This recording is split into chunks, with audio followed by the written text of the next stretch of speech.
A young person, listen to me. You can be actually quite moral and still be a fool. You can have many, many qualities about yourself that people would rightly admire, but you're still a fool because of the direction of your life. Everything you're doing is for this life now.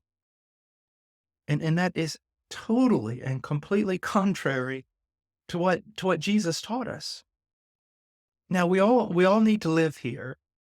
We all need houses and clothing and maybe a car. We need food. The Christian is to live with dignity and a sense of nobility. But all of this is very, very temporary.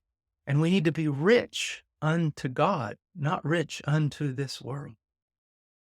You know, think about it.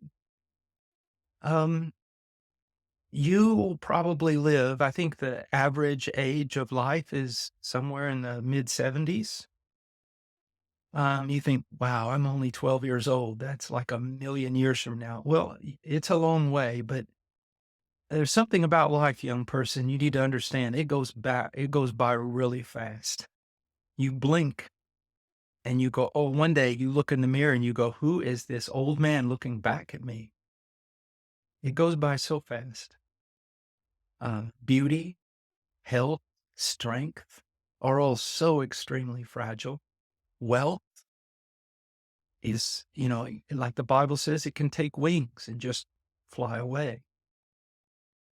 There's only one, eternal kingdom, and that's the one you need to be living for. Now, I want you to know I live here on planet Earth, and I enjoy my friendships, my relationships. I enjoy nature. Just right out this river here, you can't see it as a kayaking river. And sometimes in the summer, I'll come by the office and wave at the guys working. So I enjoy so many things about this life, and there's nothing wrong with it. But be very, very careful about how you live. Live in the fear of the Lord. Now, that doesn't mean necessarily becoming a pauper. God has different stations for people. I have met people who have given away everything and become missionaries in dark, dark, primitive jungles. I've also known men that were quite successful and affluent, and yet they walked with the same fear of the Lord.